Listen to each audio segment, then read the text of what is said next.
The war was the mark. The battles and invasions had been the major ingredients in the evolution of the cultural heritage of this land.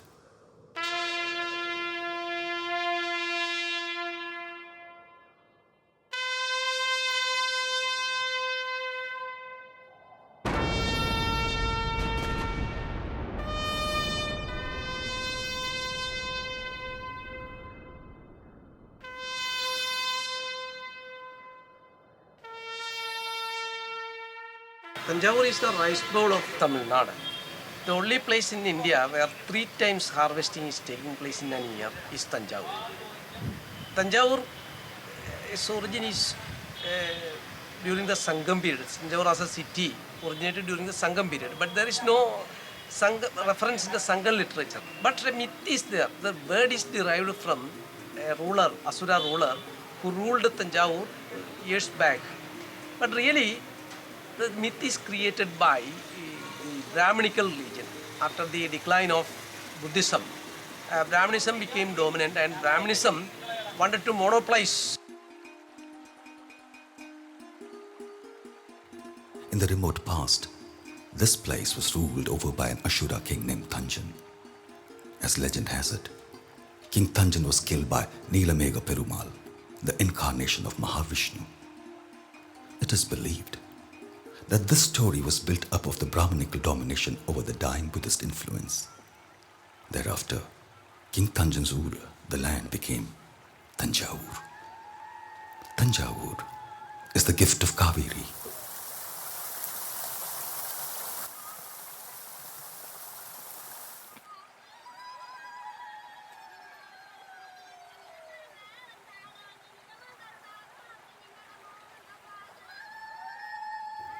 This is perhaps the only place where 3 crops are cultivated in a year in India. Hence it is rightly called the rice bowl of Tamilnadu. Since this region is so fertile and rich, it happened to be a tempting destination with several ambitious empire builders. Thus, the story of this place turned to be the history of battles. Instead of a boon, the fertility and favorable climate became a curse to Thanjavur.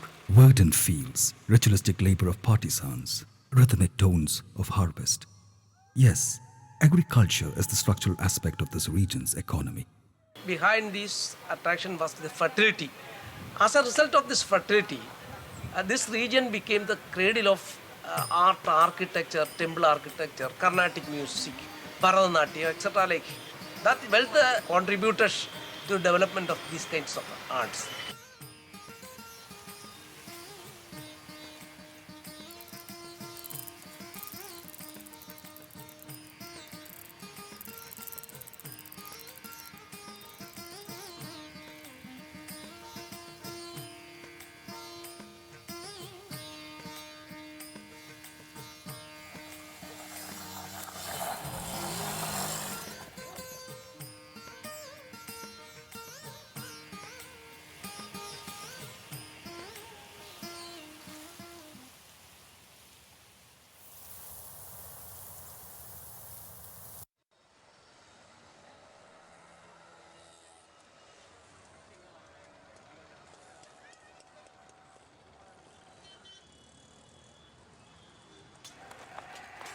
The destiny of Thanjavur had to be defined with blood and tears.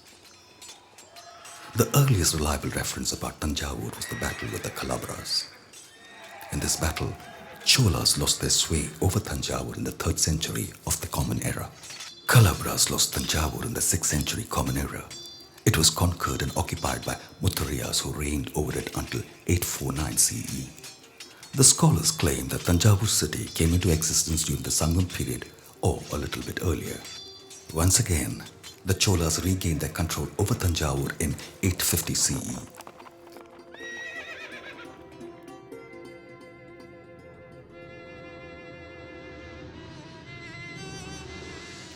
Vijayalaya Chola defeated the Mutharya king Ilangovan in 850 CE and established Chola regime once again over Thanjavur.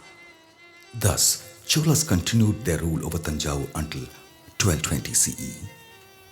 There is a reference about the Battle of Veni in the Sangam work. Purananuru. Veni is 24 kilometers east of Thanjavur. In that battle, Udin Cherladan, the Chera fought against Karikala Chola, the Chola king. In this battle, the Chera king got a humiliating defeat. As a result, the Chera king courted self-death through the ritual Vadakirikal. The literal meaning of this word is sitting oriented towards the north. Merely rejecting food and water, the king acquired death to keep his honor.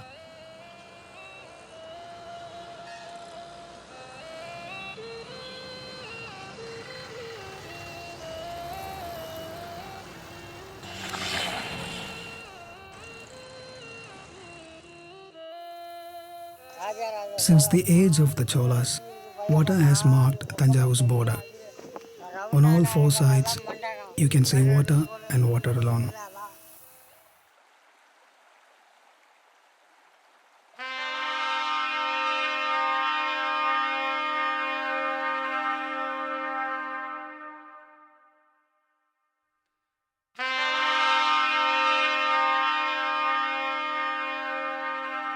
During the first decade of the 11th century, Raja Cholan I, popularly known as Raja the Great, who ruled from 985 CE to 1014 CE, constructed the famous Brihadishwara temple.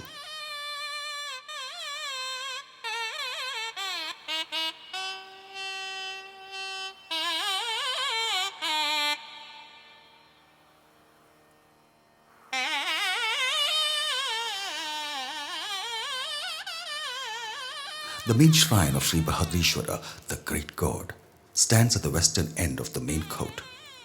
The tower of the shrine is named Dakshinameru, after the abode of Lord Shiva at Kailas. The Uttarameru,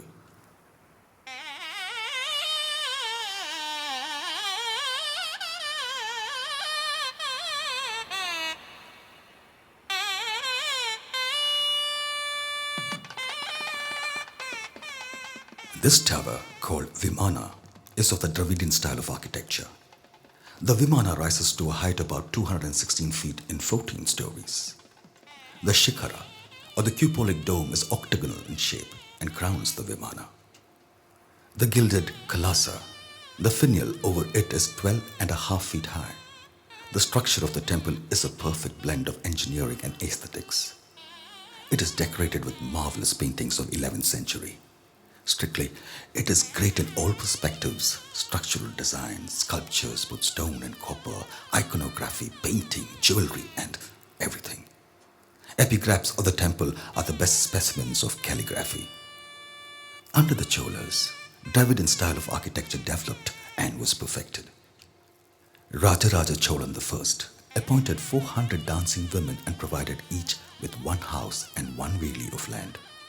Also, there were 3 persons to sing Ariyam, the Sanskrit, and 4 others to sing the Tamil, terms which seem to imply that already the sacred hymns of the Tamil saints had received recognition as Dravida Vedam and claimed equal rank with the Vedas. During 1218 CE and 1230, Pandyas invaded Thanjavur. In 1279 CE, Pandya king Manavarma Kulashekara Pandya I invaded and annexed Thanjavur.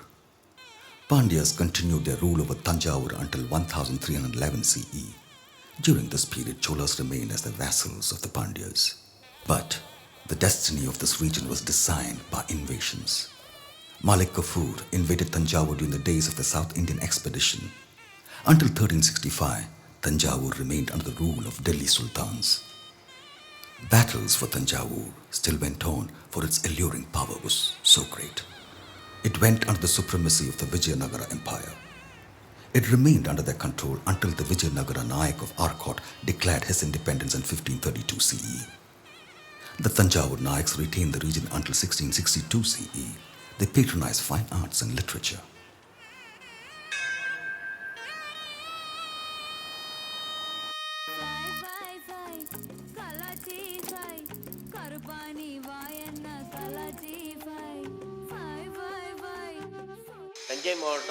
Traditionally, we have been making Panchaloga idols for the Swami Malai temple. My forefathers came here in the Chola period to construct the Thanjavur temple. You can never find this kind of metal craft anywhere else in India. This is an occupation that solely belongs to the people of Swami Malai. We have been making Panchaloga idols for generations, and we continue it till this day. Most of the idols we make are kept in the sanctum sanctorum of great temples. My father, Devasenapati Sthapati, was an expert in metal craft idol making. I qualified from Mamalapuram Arts College, specializing in sculpture making. The famous Thiruvalluvar statue in Kanyakumari was made by my guru.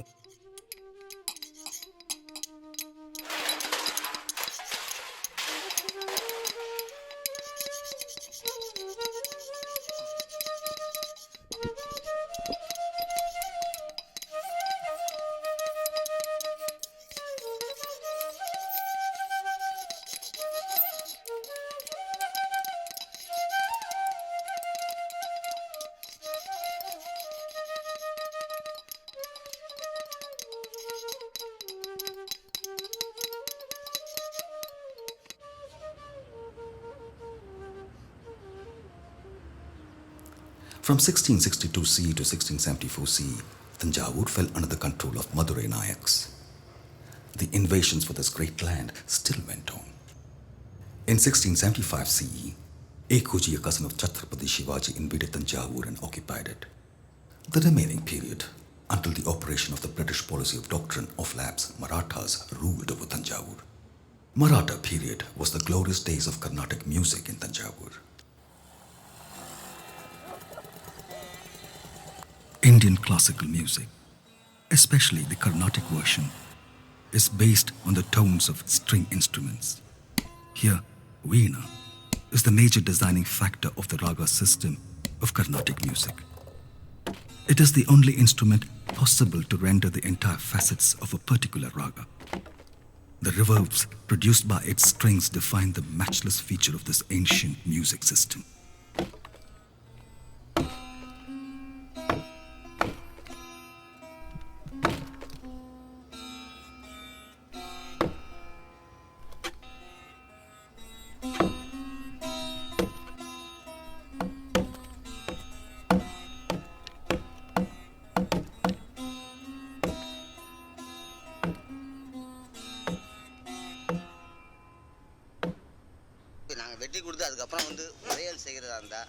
It's like a step-by-step process.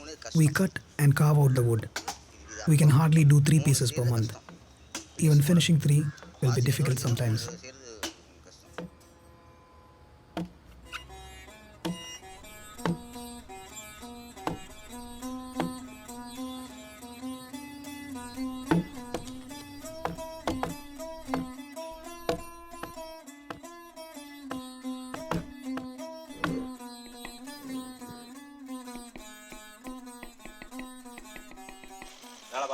I have been doing this work for more than 10 years now. Here, 6 to 8 people work for 5,000 each. Work is going well, and I'm content with the work I do. Thanjavur Veenas are world-class Veenas. It is made out of jackfruit tree wood. We buy the wood, season it, and dry it and carve out the wood. There are 3 types of Veena. One is Karmic Veena, Ordinary Veena, and Ekanta Veena. Ekanta Veena is readied in single wood. In the ordinary one, there will be simple decorations on the sides. We have been doing this work for generations. The government so far has done little towards the betterment of our profession, other than recognizing and bestowing us the ISI certification. There are around 60 families involved in the Veena making industry in Thanjavur. We export the Veena to places like Singapore, London, and America. Without proper strategic and development plan, the Veena makers are a struggling lot. The electricity charges are high, and hence working overtime or at night becomes expensive. I am 60 years old and my work experience is about 40 years. My sons have little or no interest in pursuing this work. Since the wages are less and the workload heavy, they go for other works.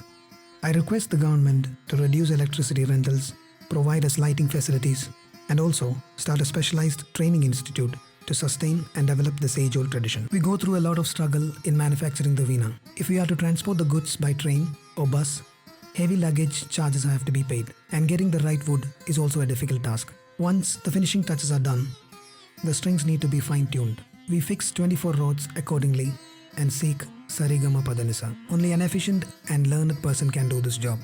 It is not a layman's job.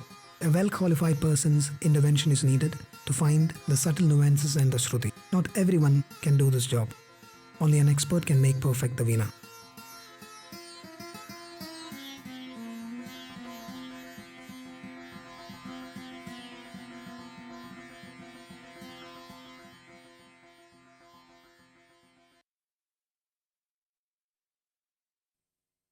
Thanjavur தலையாடி பொம்மை இது வந்து ஒரு 15 வருஷமா These are Thanjavur dancing dolls. I have been making these dolls for over 15 years now. We still do it even if we do not get much from this work. We manage with whatever profit we get. We buy all the raw materials, paper pulp, rice batter, the colors from Kudalur. The clay comes in trucks as per the order. It is difficult to find people for this work. Even if we manage to find, people expect a high income which we cannot afford.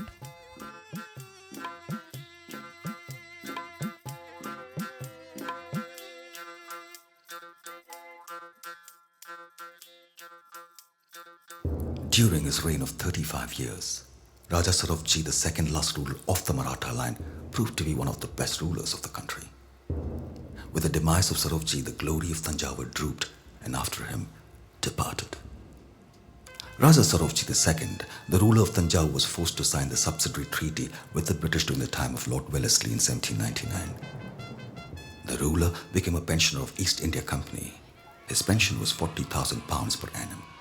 The earliest known invasion was Kalabras in the 3rd century, and subsequently Marathis, Cheras, Pandyas. Then last in the 18th century, British, they conquered it. They annexed it through the doctrine of lapse. When Shivaji, the Raja of Thanjavur, died in 1855, leaving behind him only 2 daughters and 16 widows, the East India Company abolished the kingship of Thanjavur. Finally, in 1855, the British annexed Thanjavur under the specific clause of the doctrine of lapse. Thus, the history proves that the wealth and prosperity of Thanjavur turned to be a curse to its people and a boon to several invaders. The prospective line of the invaders, the rulers of Thanjavur, is featured symbolically on the northern side of Vimana, the upper structure of the Brihadeshwara temple. 4 human figures are described rising one above another in line. The lowest is much larger than the others, which gradually decreases in size, finally terminating in a man's head crowned by a bowler hat. Somavarma, the mason in charge of the construction, carved the figures of a chola, a Nayak, a Maratha, and a European to show the successive line of the rulers. Yet, the city of Thanjavur is filled with the scattered memories of a great cultural heritage. Among the remnants, Brihadeshwara temple stands as a great monument of the Dravidian legacy.